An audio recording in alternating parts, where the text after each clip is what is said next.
Hi, I'm Jacob, also known as Big Yellow Praxis. Don't ask where that comes from, because I don't have an answer for it. Big Yellow Praxis. And Jake the Bake. Man. And Jake the Bake, yeah. Also known as... this is my podcast about music, specifically underrated music. And this week I am joined by... Richard Murphy. You can introduce yourself to whatever extent you wish.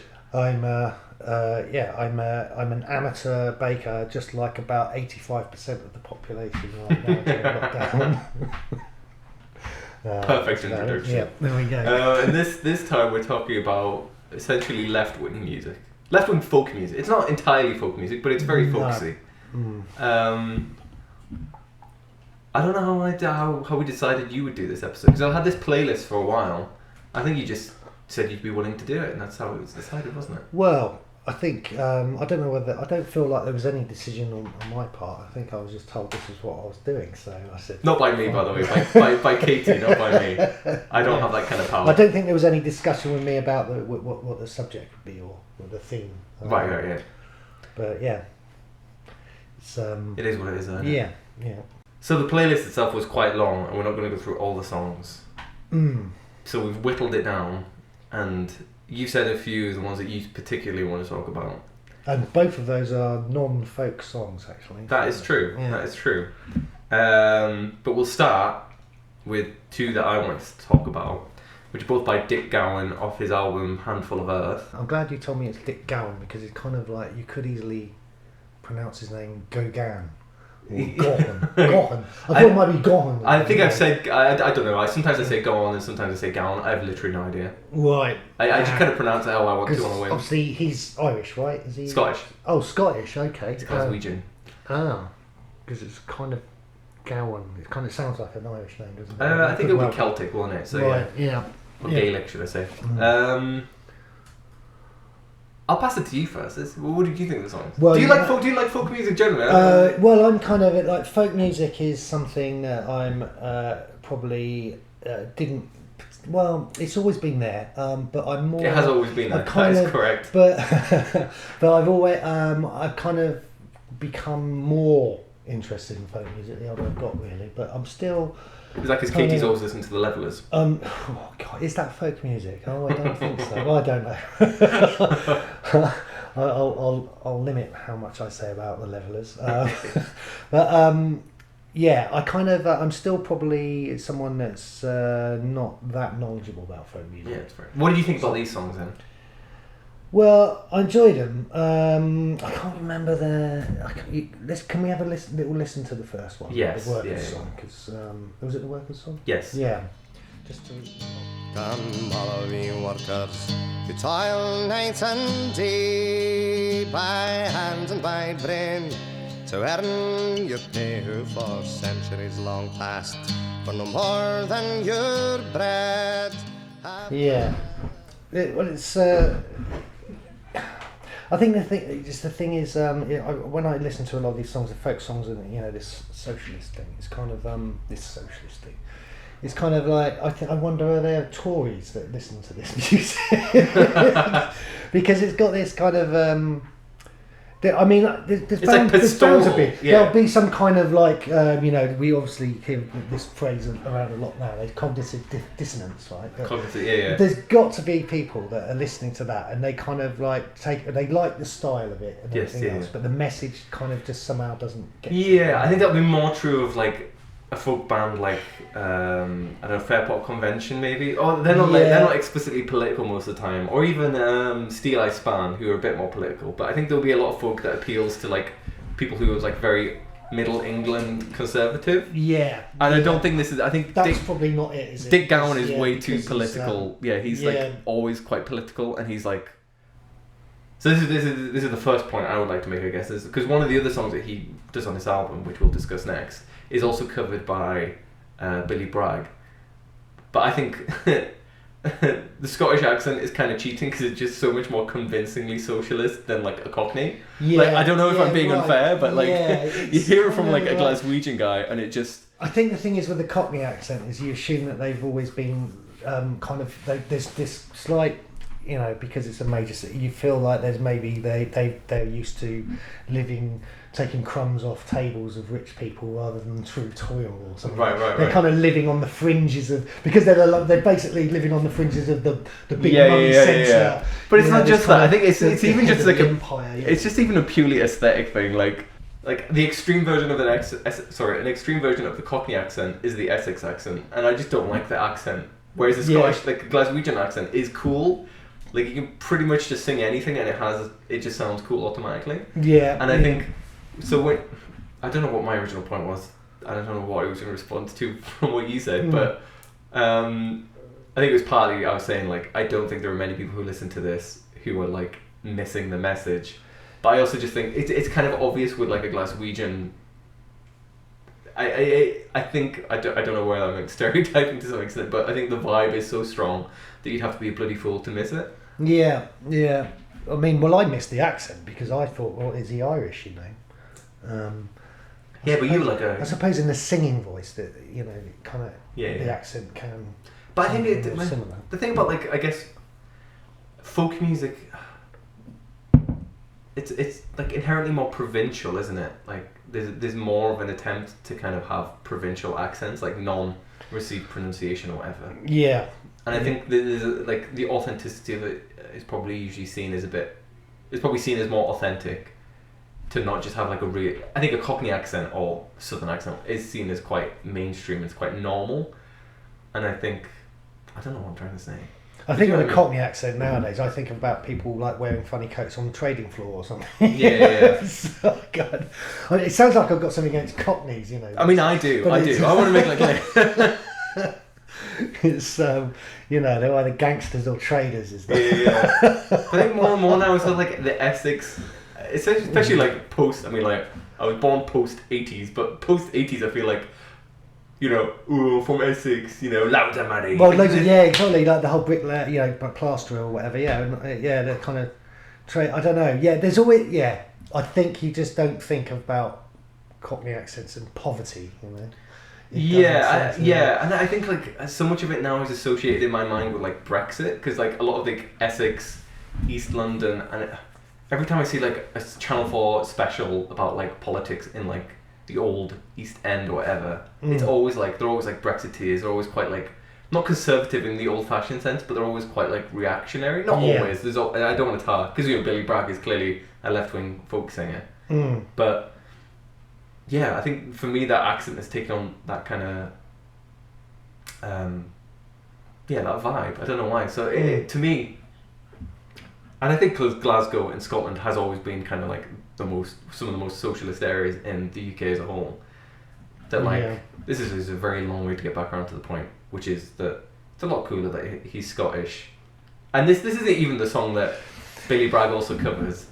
This is because I mean this Workers song. This is that's a traditional song, or did he write? He didn't write any of the songs in this, a whole album actually. Right. But I'm not sure if it's traditional, but he didn't write it. Yeah. Right. Okay. But it's a great song, so maybe we should talk specifically about the song itself. Yeah. Well, because it's a long time since I heard it, but it's. Did you heard it like? Well, no, I mean. I know. So I mean, the thing is with me is because obviously the songs, a lot of the songs are about the.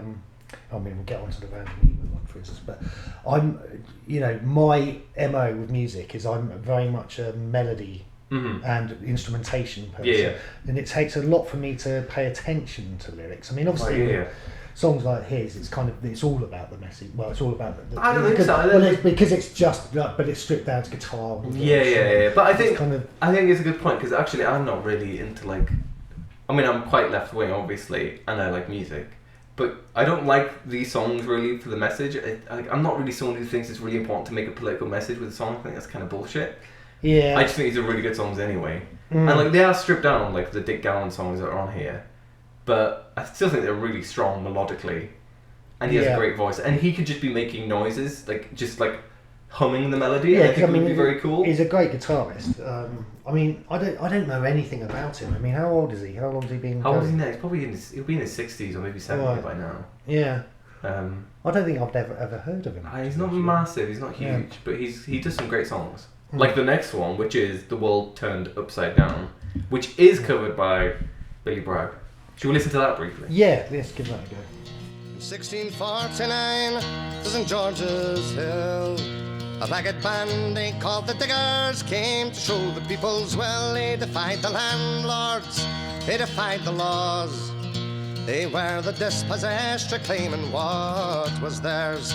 We come in peace. When I hear that, I can imagine Green Day doing it. Oh no! Why would you say that? I don't know. There's something about the. I know. I kind of. It's just something about the way. I mean, I'm not a particular fan of Green Day, but I could just hear Green Day doing that. You know? Yeah, I slightly know what you mean. My comment, I wanted to say because Billy Bragg does a version, and I just think it's so funny because he's like, in 1649. In 1649 to St. George's Hill, a ragged band And I find that so obnoxious. And then when you hear this version, it's just cool. And it's so cool to hear it's good. It's really, I mean, and it's just one guitar. You've got all you need there, music. Yeah. Like the guitar is just doing it all very nicely, you know. But a note on his guitar playing is really weird. Like, he's clearly very good, but sometimes when he's singing, there's no sense of meter whatsoever. Like he's just strumming, and if you try to count along with it, you get lost immediately. Yeah. And it's just got such a. I don't think I can think of anyone else who does that, and he can get away with it because that's an interesting thing. Because do you think that he does actually, you know, because obviously, if you train or learn, you normally kind of, you know, one of the first things you're doing is you're going to be told to tap your foot along, and so you've got regular time of one. Yeah. That's the thing, you know, but a time, you know. But it's like you think that he's completely kind of not even thinking about that. It's just a relationship between the guitar and the voice. I think a lot of the time when he's doing that's what he's doing. But one of his first albums is just an album of like instrumental like jigs and stuff like that. And on that he's totally in time. Right. I think it's just his approach when he's singing at the same time. Yeah. And it's not obvious that he's like out of time when he's singing. It's not until you pay attention, you start to try to count what he's doing, that you're just like, well, there's no sense to it whatsoever. Yeah. It sounds natural and cool. Right. But it's just all over the place. And I really like it. And this whole album is good. Great. And he has tons of great stuff. Yeah. But yeah, we don't need to talk about him too long, because we've got quite a few bits. And I don't want to spend ages on this, but I love the guitar on that one. Yeah, you should listen to the whole album, because the album as a whole is a bit more accompanied. Some of it is a bit of like violin. I think there's a bit of like electric piano and stuff. Right. Okay. And it's a good album. And he's, you know, career-wise, he's got tons of great stuff. He does not really much of a songwriter. I don't think he wrote any of them. I could be wrong. But he rearranges other people's stuff, and he does it brilliantly. Yeah, I'll certainly be looking into some more of that when I get a chance. This lockdown thing's so busy. So the next one is one that I don't know what your reaction is going to be. You just kind of hinted that it's going to be a reaction of some kind. It's a song called Permanent Holiday by Mike Love. I'm on a permanent holiday. I'm going outside to play. I ain't gonna slave away. Not for no corporate Babylon. I'm never gonna be a pawn in their Not Mike Love of Beach Boys fame. Because Mike Love is one of the Beach Boys. Yeah. Not him. What do you mean, not him? That's not Mike Love from the Beach Boys? That's not Mike Love from the Beach Boys, no. What, doing this? That's not Mike Love from the Beach Boys? Permanent Holiday, isn't it? Yeah. I mean, you know that, obviously. No, I didn't know that. Did you think that was Mike Love? I thought that was Mike Love from the Beach Boys. Surely there's only one Mike Love. Well, I always think, like, it's really unfortunate that this Mike Love has the same name as one of the most famously awful people in pop music. Yeah, because the thing is that, like... I mean, this Mike Love, what's his racial... he's like a white guy from Hawaii. Which is a bit cringe. It's a bit cringe, like, having a white guy affect the reggae and, like, kind of Rastafarian accent. But I do really like the song. This is the thing. I think it's a really well put together song. It's brilliant, You know, it's really well done. But the thing is, I had this added element of the arsehole Mike Love from the Beach Boys, right, had done this. Yeah. And I'm like... I mean, because it was I thought it was Mike Love and the Beach Boys. There's no way that he's getting away with this. This is some kind of horrible appropriation. Yeah. You know, I think that would be fair if it was the Mike Love. Yeah, because it's like, are you having a laugh? You know what I mean? To be doing this, but I also thought, I mean, I knew Mike Love from the Beach Boys, the arsehole Mike Love from the Beach Boys, has talent, you know, some. Like, he can sing, he can clearly sing. But this made me think that he's an even bigger arsehole, but more talented than I thought he was. He's even more Mike Love than you thought, So there was this added extra disdain and respect at the same time. And it's like... I get where you come from. So I'm a little bit kind of... confused. And a little bit disappointed it wasn't the arsehole Mike Love from the Beach Boys. Okay. But you know what? This is how could anyone else be called Mike Love? Because it kind of sounds like a made-up name. Yeah. I kind of feel like this guy should have changed his stage name or something. Yeah. It doesn't seem prudent to be known as Mike Love, given who Mike Love is. Yeah. But the song itself is like, is it like a 7-minute? It's long. 8 minute. It's long, and it's reggae song. With it's really well done. It's really there's some real talent there. You know? I think it's great. And so it nonetheless it is a white guy doing this thing, and he's from Hawaii, so he's kind of only like in a different ocean, and he's doing reggae, and he's. I mean, you know, wow. Sting. I mean, you know, he did a bit of. Yeah. I mean, I don't want to get into the whole like cultural appropriation thing. Like, and I think there's like a. I don't think it's completely inappropriate for. There was a funny line. Someone who isn't like a Rastafarian from Jamaica doing reggae, but I think once you start affecting the accent, it becomes a bit cringy, and like the Police are a little bit like that. You're always a bit like, it's a weird choice. It is a weird choice, and it's clearly fake. I mean, but I suppose there was that whole kind of just in the kind of like after the first couple of years of British punk, there was this whole interest in Jamaican music. Yeah, for sure. So they were just jumping on, because obviously the Police were sort of. And I think it's a bit different from the Police, because they're not like pure reggae, but I don't know. I think it's more just that I have a certain picture in my mind of like a stereotypical white guy hippie who, do you know what I mean, surfs and like is a bit affected in their style of like putting on a Jamaican accent. I just thought Mike Love must have gone to Jamaica for a while after the Beach Boys were on a bit of a hiatus, and be just like, and there's a line in there, something about they're taking away our esoteric thought or something along those lines. Like, that's a bit of a clunky kind of line, is which I do think works. Though. I think it's good. I think it's great, but like this is one of the songs where I definitely want to talk about the message of it, because it's very much what I would. It's kind of. Have you heard of like anti-work, the kind of anti-work philosophy or movement? I don't know if you've. No, I don't think I have. But you should check out the Reddit. There's a subreddit for anti-work. So it's I would consider myself anti-work because there's that kind of obviously, because you know the traditional kind of left-wing kind of thing. It talks about the rights of the worker, and it's like you know, Socialist Worker Party and all. It's like, well, all right, but what about the loafer? I mean, seriously. But when the times are changing, I mean, talking about universal basic income. You know, there may not be work for everyone. You know, but it's not just that. I think it's also just like recognizing that most work is bullshit, and the way that a lot of workplaces expect you to behave and to think is bullshit. Oh well. So like, for example, I would definitely consider myself anti-work, but I'm not anti-doing anything. Like when I am at work and when I have been at different jobs, I want to do something valuable. Yeah. But systematically, that's just not.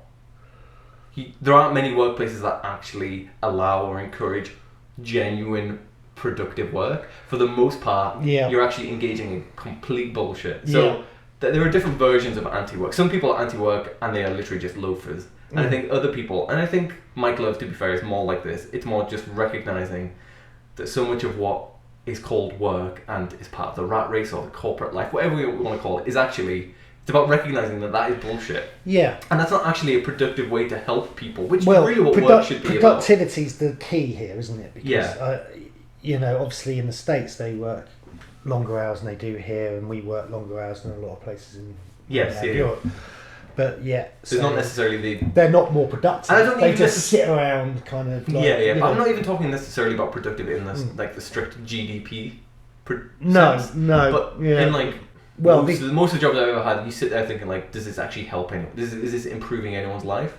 And if I'm going to be honest, most of the endless meetings, the kind of nonsense tasks that you're basically just doing to look busy, that's where, for me, the kind of recognizing that is a big part of being anti-work, and this is why this song really vibed with me, because it's just right. And it makes sense. I mean, because obviously people they talk about, you know, the thing is, people are busy. They have busy lives. I mean, it's slightly different, unusual circumstances, but normally, you know, the idea of going to work for 8-9 hours and half that time to you feels like a waste of time when you've got so many things you could be doing or getting on with in your free time. You know, it's just kind of it kind of stinks, doesn't it, really? I mean, you know, I think there's a lot to be said for, well, like you say, lots of jobs you do feel like they don't do anything productive for anyone. And I think this is like an inherently kind of, I think it's tied in very closely with like socialism and other songs that are about work, because I think a large part of the reason why so many workplaces are bullshit is because they're not like democratic workplaces, and actually you're just feeding into the hierarchy that is already set in stone. Yeah. And especially places I've worked, well, not especially places I work, but particularly a few places that I've worked, and you think really it's just, we're all just here to either feed our own ego or to try and advance our careers by feeding the ego of the person above us. And it's just like, you know, I'm not saying a quick solution of this would be democratize the workplace, but I do think that's a necessary step, and I think that's why this kind of concept is tied in with that kind of socialist ideal of, actually, we should all have a say about how the workplace is conducted. I think, and like you say about kind of talking about productivity, and it's not necessarily about, you know, it's that our key KPIs or whatever you want to call it, you know, are like about growth and all this kind of nonsense. Well, growth means consumption. You know, so it's like that has to change, so that, you know, our KPIs are happiness or whatever. You know, other things that precisely, are kind of more important, because money or, you know, values in, you know, copper and tin, you know. That just reminds me of this. Delamitri something. Back to the song specifically. Yeah. It does wrap it up in a bit of bullshit about Babylon and stuff like that, and I get it. Maybe he is genuinely a Rastafarian, but like once you start wrapping these things up in a bit of like religious stuff, it gets a bit more shaky for me, and it doesn't bother me too much, because it's common imagery, and I get that it's at least genuinely expressed. Yeah. So I'm not massively against it, but I can see why someone could be. I think that's all I'm trying to say, really. I think with this song, I couldn't give you a fair assessment, because I couldn't get past the fact that the arsehole Mike Love the Beach Boys done this song. So I was looking then to like, right, so he's done that whole, that's crazy that he's doing this thing. Yeah. Now what else can I find wrong with it, you know? But I listened to it, the third time I listened to it, I was like really started to forget about the things I did, because I just appreciated how it was a really great piece of music. It's done really well. You know, it's you know, top notch kind of. I think it's a good note to end on. It's just it is generally just remarkably well done. The bits of it, you're just like, fuck, that's great. That's just brilliant. But onto the real Mike Love next. Oh, of course, there's a Beach Boys song on Student Demonstration Time from their album Surf's Up, which we'll listen to briefly, by the Beach Boys. Starting out with Berkeley, free speech, and later on at People's Park. The winds of change fanned into flame, student demonstrations spark. Down to Isla Vista, where police felt so harassed, they called the special riot squad to the LA County Sheriff when there's a riot going on. So I just want to make something clear first. He didn't write the entire song. It's like a Lieber and Stoller song. Okay. That was Riot in Cell Block Number 9. So it's in It's in the Blues Brothers film, for example. And he just made wrote new lyrics for it. Who wrote the lyrics for this? Mike Love. Mike Love. And he's the main singer, and I think the rest. Because Brian Wilson didn't really write many lyrics, did he? I think he wrote more than a lot of people would expect, but it was usually with, at the very least, it was mostly with the kind of help of someone else. But there are a few really good songs that Brian completely wrote the lyrics by himself for, and I think they're great, but it's not necessarily relevant here. But by this point, Brian Wilson wasn't as involved with the band. Yeah, because when did this come out? This is 1971. Oh, 71. Okay, right. Okay, it's The guitar's great on there. The guitar's cool. Yeah, I like the guitar. Do you know who played? I don't know.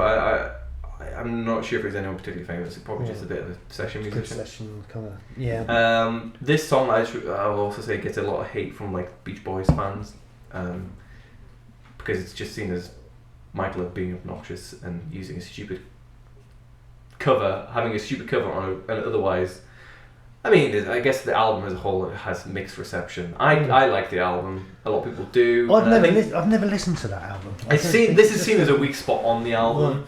Really? Right, okay. Yeah, and I don't think it's too bad. I think it doesn't fit with the flow of the album necessarily. Well, it doesn't sound. I mean, if you don't know you wouldn't think that's the Beach Boys. No, it's not very Beach Boys. It's more Beatles actually. I think it sounds a lot like Revolution from the White Album. Yeah.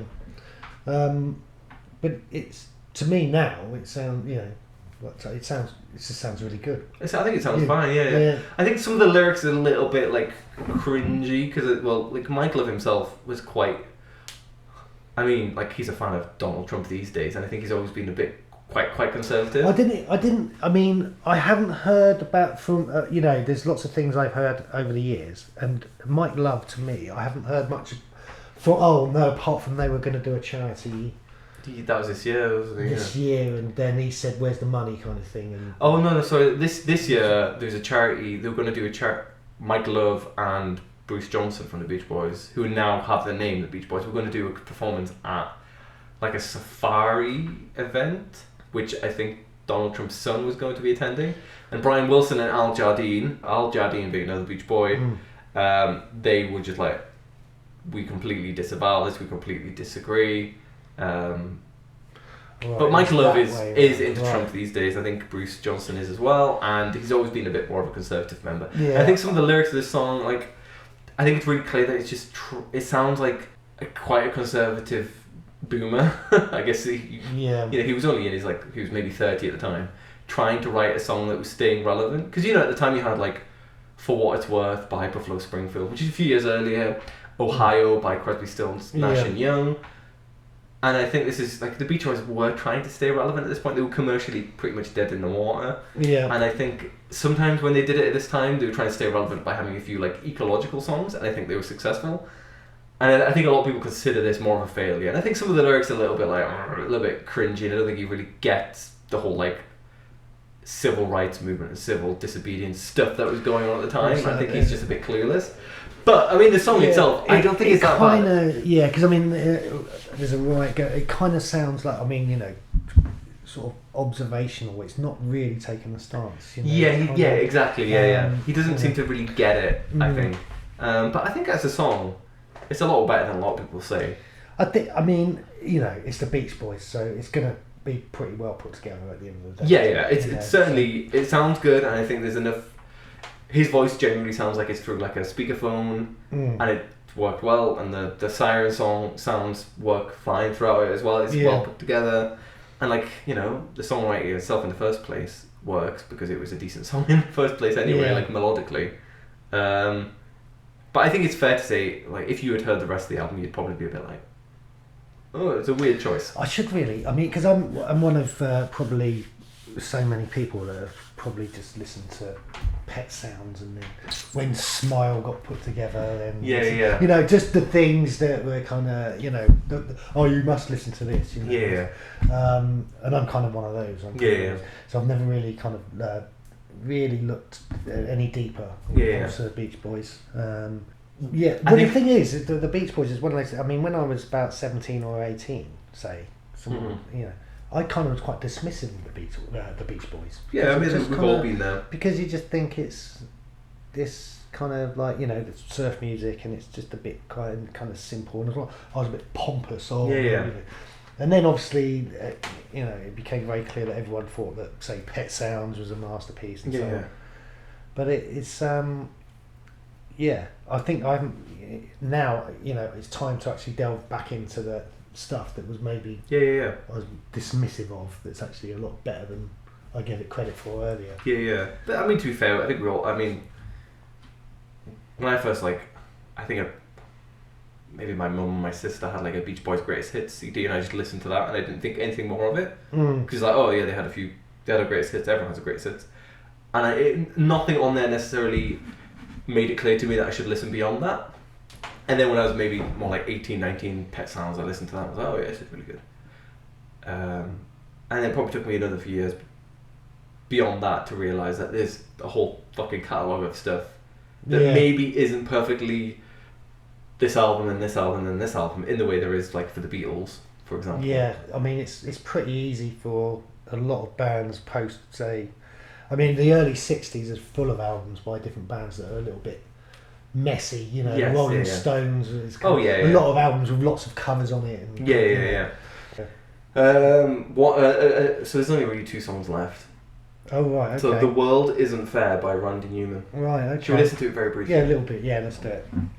When Karl Marx was a boy, he took a hard look around. He saw people were starving all over the place, while others were painting the town. The public-spirited boy became a public-spirited man. So he worked very hard and he read everything until he came up with... So this is quite different from the rest, because it's a lot more like ironic. yeah, it's nuanced. Well, it's kind of, although it's also, again, it's slightly detached. In the sense that, so what really, Randy Newman, are your politics? You know, it's kind of it's like, it's almost like I am Randy Newman. I don't have politics. I'm just showing you what it is. You know. Yeah, it feels a bit like that. You know. So my impression is that like he's at least sympathetic to like, I guess you'd call it Marxism more generally, and those kind of ideals, but there's just so much cynicism that and to some maybe you'd call it realism. I don't know what you'd want to call it, but I think the biggest take from me from this is because I've never really listened to Randy Newman. I've been aware of him. I think it's a brilliant song. I think it's brilliant. I think it's a brilliant song. And I need to listen to more. Funny enough, I was in a pub last night. Sorry, I was getting a takeaway from a pub, and Randy Newman was playing, and I was speaking to the barman, whose name is Tudor. Tudor. Okay. Yeah. Who said that there was another boy at his school called Tudor. What are the chances? Was he at Eton or something? What the fuck? Somewhere in Wales, actually, of all places. You know, and he was saying, "Oh yeah, listen to the 70s stuff's great," and I will be listening to Randy Newman. I think that the genius of this song is that this whole when he says that when they're trying to hide people away, the reason that the rich people don't want to see the poor people is because they care. It's like the very idea that kind of it's not because they're mean or it's like because they can't constantly be reminded of the deprivation or the which is again in itself like a really biting ironic comment, but at the same time it probably comes back to what you're saying. Well, it wasn't necessarily exactly what you're saying, but about cognitive dissonance. Like I think a lot of people who just don't want to think or see about people who are disadvantaged or poor or anything like that will just block them out, and part of that reason is because they actually they are capable of empathy, and it's easier for them to not think about it than it is for them to actually vote differently or do something. And I think it's obviously a satirical biting comment, but at the same time I think there's probably is a bit of truth to it, and I'm not saying that therefore that excuses people who want to do that kind of thing, but I think there is that cognitive dissonance element of people who are just like, well, I don't want to see poor people. Because then it would make me feel bad. Which is bad in and of itself. And that's the thing. It's But for me, I mean, like, this is maybe a little bit less intellectually sophisticated, but I just love the line about froggish men and pleasant to see. Because he's just being so self-deprecating. He's just saying, men much like me. And I love that. It's just so funny, and it's just you want to be like, come on, like don't be so hard on yourself, but it's Randy. Like, but that's the great thing, because I mean, obviously, Randy Newman is someone that you'd normally expect to his songs, the way he performs it's more like, I'm a songwriter, I'm giving this to you. This is but he's actually he is a performer, and it's like the kind of a warts and all thing. It's like the songs are so good. He's like he only has to have his kind of I mean, it's a great voice, but it's kind of, it's limited. Yeah. It's not like a classically brilliant voice. And it's like it's straightforward. I mean, it's the bits of Randy Newman I've heard over the years, but like I say, I've really not paid attention. It's all pretty much like, I'm going to put a piano down and some bits around it. It's all about this song, and like, if he's done many songs as great as that one, then I think he has. He has plenty, and it's always they always end up a bit satirical and just a bit like almost nihilistic. There's no good guy really at the end of the day. Yeah. I mean, I guess it's kind of like it's grown up, and I don't mean that as a compliment, But it's it's like, because it's often people from the right often think that people with left wing idea they're kind of childish or something. Yes, and this whole idea that you're, what do you mean? Get real, This is It's like it's really unacceptable, It's like we're supposed to try and improve, things are supposed to. Yes, I totally agree. There's nothing childish about it. It's actually caring and actually putting some effort into it. I totally agree. So this is like for grown-ups kind of yes, but it's at least self-conscious as well. Yeah, but this is the thing, you see, like the kind of the powerful people probably do have this mindset that like they can see but they're just going with the reality. They couldn't be seen to kind of go out of their way to be more helpful towards less advantaged people, And I think the irony and satire of the song is the fact that a lot of people do say the world, the title of the song is "The World Isn't Fair." Yeah. And a lot of times you will complain about something in wider society, and people will say, "Well, the world isn't fair." Yeah, as if that's the end of it. It's like fucking brilliant. I thought the world was what we made of it. You know what I mean? Like, come on, like put some fucking effort in. Yeah. And this is why, like, Randy Newman is like irony on top of irony, and to some degree, I couldn't listen to him all the time because you get to the point where you're just like. It's like, it's stifling. I see your point about that. It's nihilistic. Because you get to the point where it's like, what's the point? But at the same time, they're genuinely witty and they're good songs. Yeah. So it's just, and I appreciate the perspective for sure, and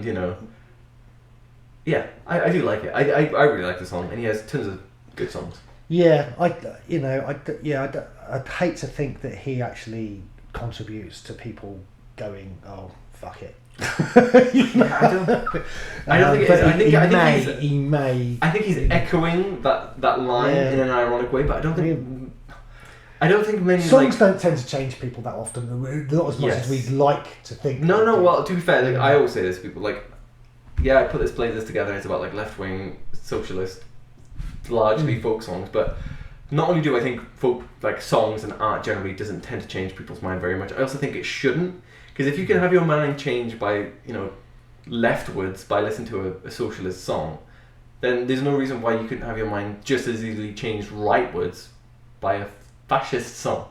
It's just not the way you should think about things. But I agree with you in that sense that but I think the left tends to have more artists. No, I was going to say it's also really convenient that the right has no fucking artistic taste. I mean, who they've got that fucking idiot cowboy bloke. There's the one that likes shooting people, Ted Nugent. Oh, Ted Nugent, he's a piece of shit. And Kid Rock.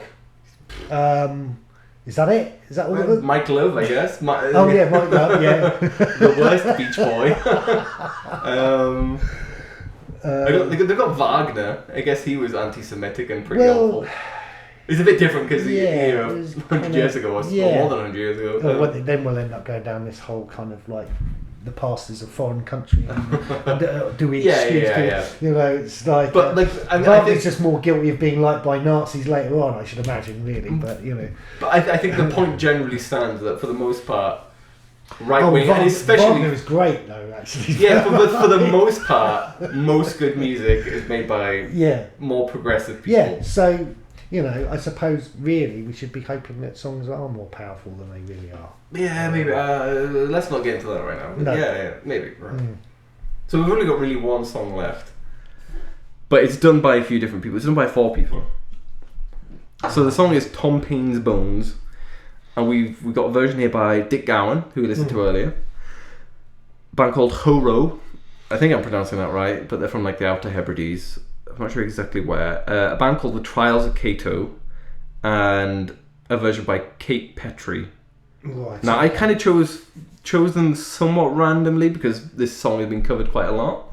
I already knew the Dick Gaughan version because that's where I first heard it. Ho Row, I already knew their version because I think I just found it in my travels, and I really like their version. And I think the other two I kind of listened to whilst like finding other versions of this song.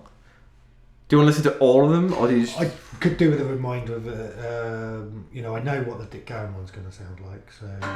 We'll listen to it very briefly. Yeah.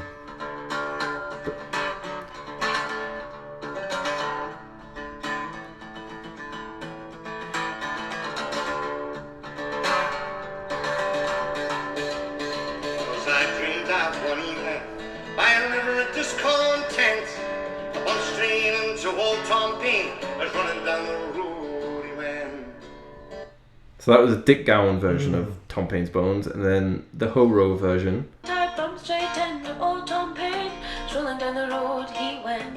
Said, I can't stop right now, child. King George is after me. He'd have a rope around my throat and hang me on a liberty tree.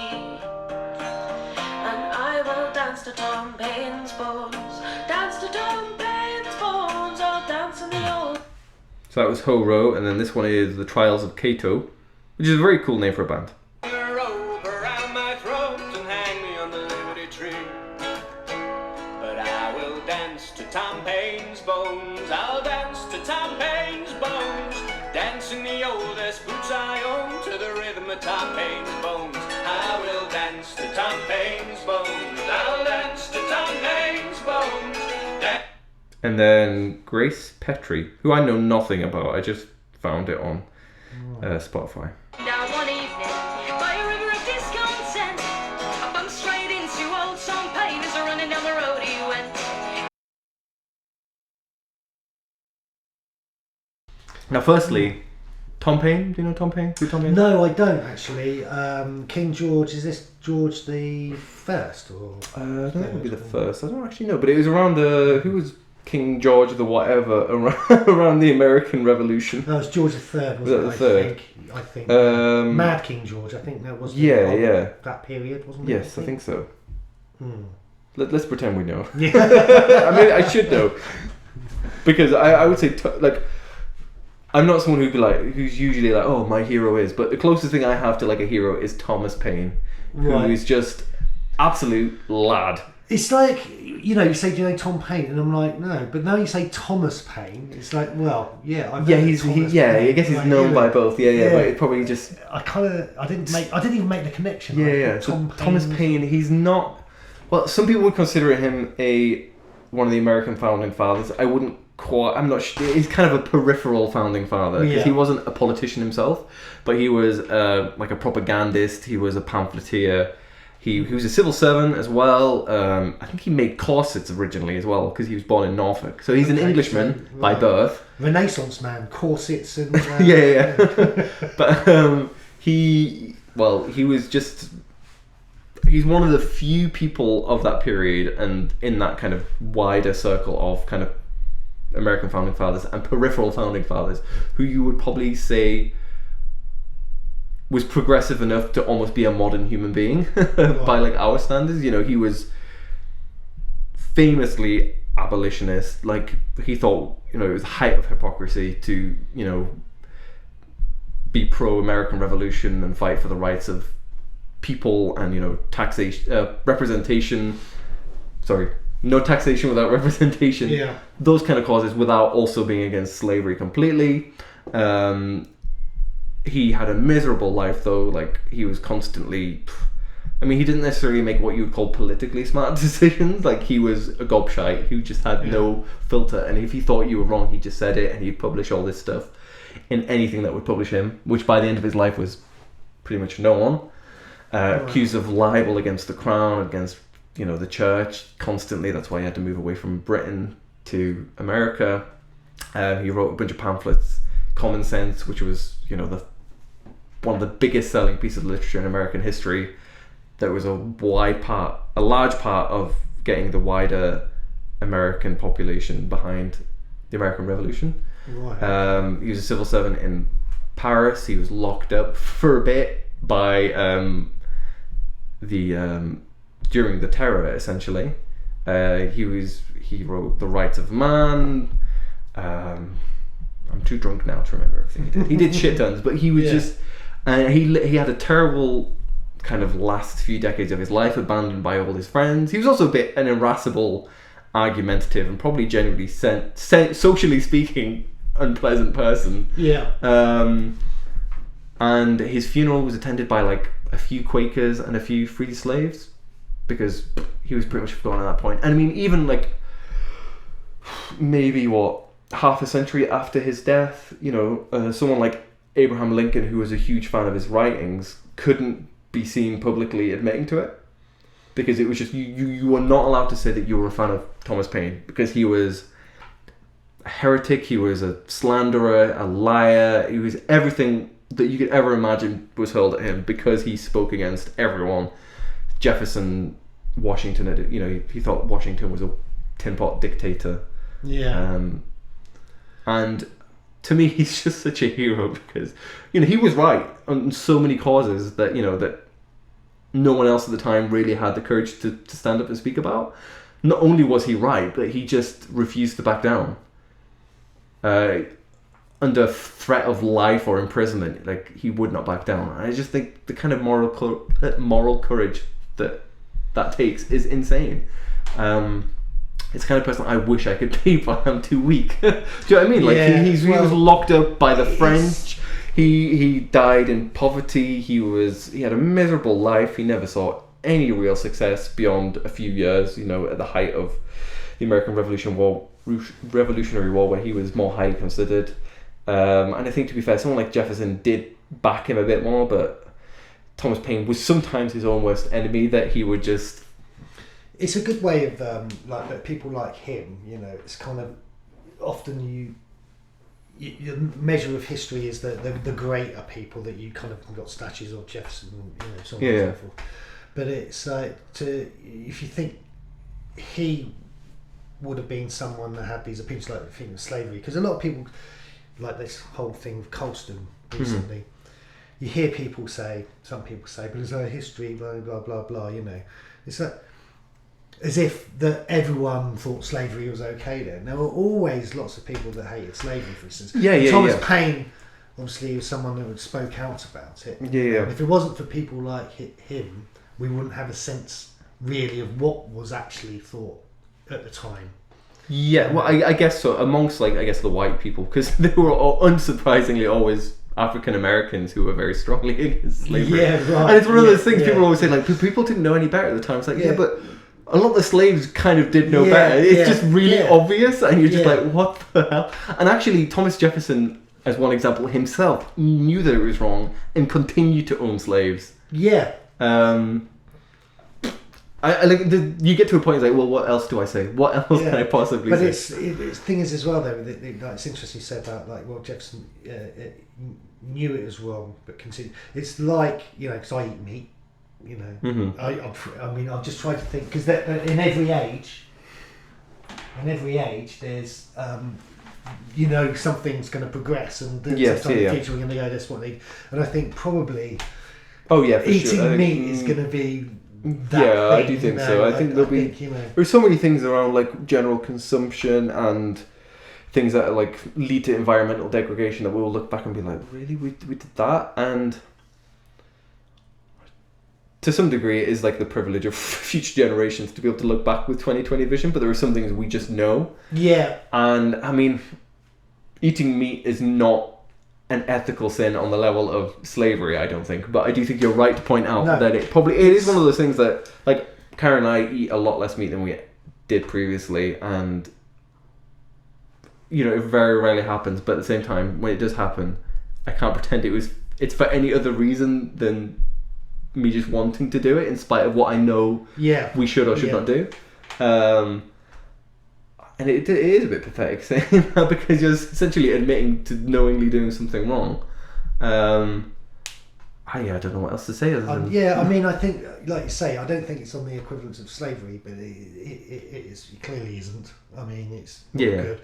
But is there? I mean, it can be an encouraging thing to think that perhaps we don't have anything as bad as slavery quite. I guess someone would always point out that there is still slavery, but it's not the Atlantic slave trade in the same way. It's kind of different. But then people do point out there are more enslaved people now than there ever were, and then you get the questions about, well, as a proportion of the population, whatever. But yeah, there is still a lot of ethically abhorrent things that still happen. But I think we get more sophisticated, but do we get morally better? That's the thing. Yeah, one would hope so, but let's not get into that conversation now. The song itself. So I just wanted to say that as a kind of preemptive to say this is who Tom Paine is. Yeah. And I fucking love Thomas Paine. He wasn't a perfect human being, but I think for me the main thing that I always admired is just that ability to just be shat upon by the world and still not back down. Yeah.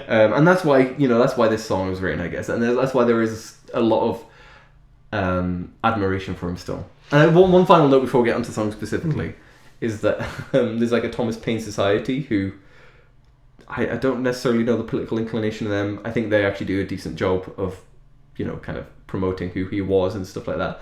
But Thomas Paine, for a lot of people on the American right, is seen as part of their tradition, because a lot of what he said was about distrusting government and distrusting overreaching state and things like that, which they think mirrors their rhetoric and their philosophy to a large degree. Right, okay. But that is A, anachronistic, and B, just completely fucking hypocritical and wrong-headed of them, because he was not in any way one of them, as it were. There's I don't need to go into tons of detail about like the kind of lunatic American right who see themselves as part of like a libertarian tradition of fighting against the state and for the little man. Libertarianism is just bollocks. It's just bollocks. That kind of right-wing crap. Just, and I just think it's a crying shame that they think they can co-opt Thomas Paine for them. It's like no.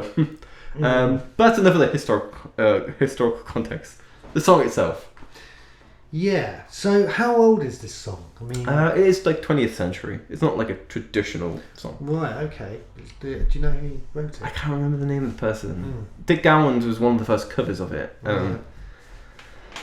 Yeah. I think I like Dick Gaughan's version best. I really like his. Really, I don't know. I mean, it's because when you hear the Ho-Ho one, you think the guitar's nice, and everything. And that flute is like relentless.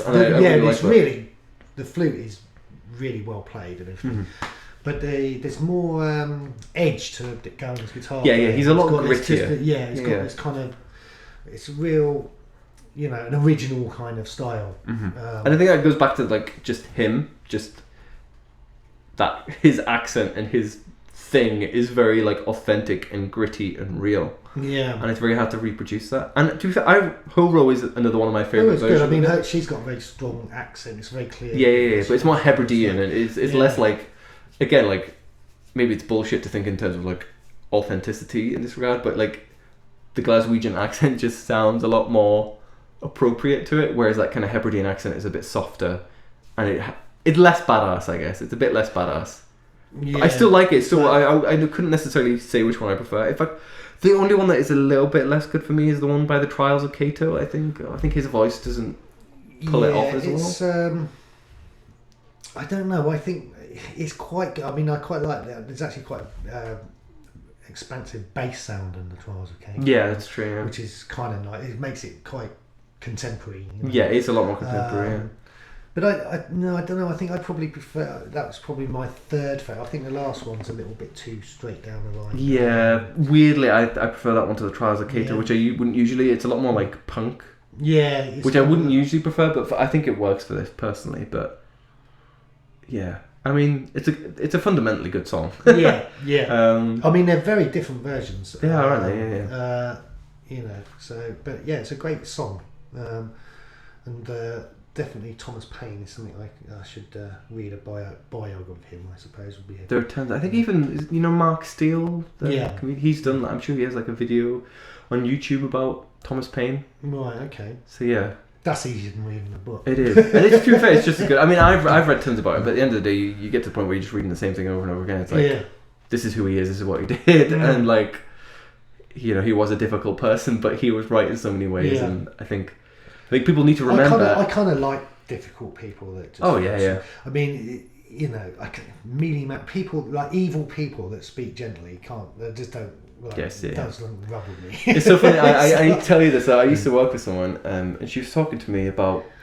I don't know how we got onto it, but she was like, talking about politics, and I was like, well, who do you really admire, I guess, in politics? So I was trying to get a handle on, like, who she was, because I got the impression she was quite conservative, and she was like, well, I guess I'd say my, like, heroes are, like, Winston Churchill, Margaret Thatcher, and I was like, oh, that makes sense, it fits into my image of who she is. And she was like, Lenin, I guess. I was like, okay, what? I was like, what the fuck? Is she just thinking the names out the top of her head? No, I was like, what? I was like, that's very different to the other two. And she's like, well...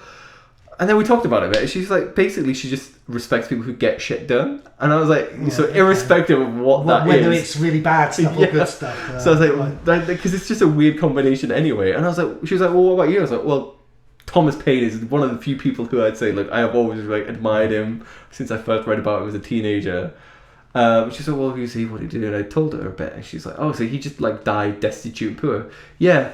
Well, he didn't really get anything done, did he? I was like, yeah, he got a lot done, and like he set the groundwork for a lot of like radical political activity in both the UK and America, and indeed France.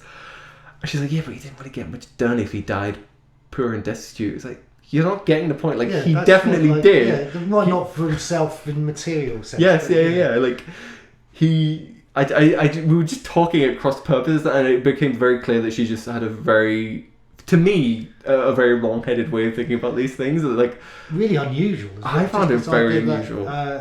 That's the thing you think's the most virtuous. Getting things done. But I've talked to friends before who... I can't remember. This is maybe like 2016. Maybe it was just before... Maybe it was early. I don't know. Maybe it was just before like Theresa May got in, and we talked about like who we'd vote for. And I was like, I physically could not ever bring myself to vote for a Conservative Prime Minister. Unless we lived in topsy-turvy land and in like 30 years' time the Conservatives were like the... Do you know what I mean? Yeah. It would have to literally do a 180. Yeah. British politics would have to be the opposite. I just couldn't do it. And he was like, yeah, but Conservatives are just a lot more pragmatic and they just get things done. And obviously the last few years have completely proven that wrong. But even if I were to grant that, my point was like, I would rather someone inefficiently get the right thing done than efficiently get the wrong thing done. And like, to them... And they're still a good friend, and actually now these days they've said like they would not vote Tory again, given everything that's gone down, which is at least progress. But like, I was really shocked at how much of a revelation that was for them. They were like, "That's a good point." I was like, "What? It's a really obvious point." Yeah, it's kind of this. It does seem to be the reserve of the right to say, think that they're the ones that get things done. Yeah. I mean, have you heard of the 5-day work week?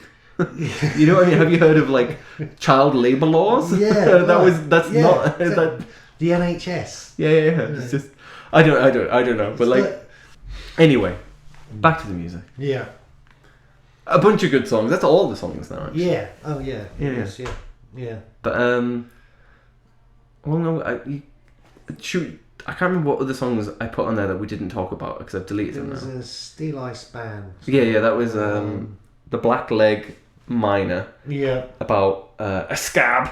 Yeah. It's a really kind of horrific song, that, actually, because it's basically just a song about how like a miner in the 19th century crossed the picket line to do a bit of work, and he was just horrifically abused by the entire village.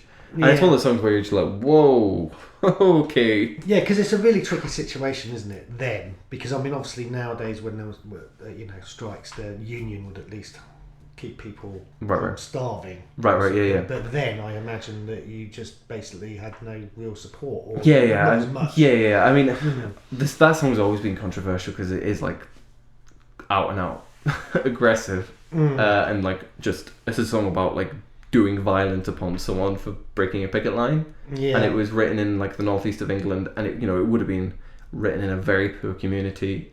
And I put that in there because it was quite a controversial song.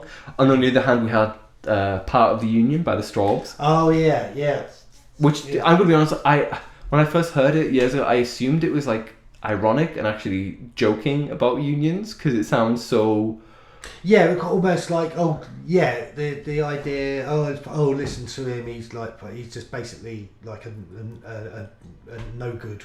Just like kind of like it feels like that. Yeah. It was really over the top, and it was like the sign of my card. I'm a Superman. That kind of thing. You're like, it just feels like a really over the top exaggeration, but it's not. It's actually a genuine expression of like pro-union sentiment. Yeah. But it's a really quite a cheesy song. I can't remember the rest, to be honest. We don't need to go into them. But I mean, the whole scab thing as well, though, it's like kind of, you can understand the anger and stuff. It's like, because, at least then, I don't think people really believe or understand that they have power now. I think they're, as a collective force. But then, it's very understood if we stick together, we have some power, Yeah. And I think that's kind of being lost. To some, probably true. I think. Yeah. I mean, obviously people demonstrate and so on. Yeah. I feel like a lot of the demonstrations go on for various things. I mean, obviously not that long ago, but the Gulf War marches, and it's like over 1 million people marched. But I think everyone it wasn't like anyone felt this is going to make a difference. Yeah. It was in vain. It was just like we have to. It's more about registering how you feel about it without actually making a difference. See, now you sound more nihilistic than Randy Newman, which is, of course, like completely the right note for us to end on. Yeah, right. Fair enough. Yeah. There we go. That's us. Right, cool.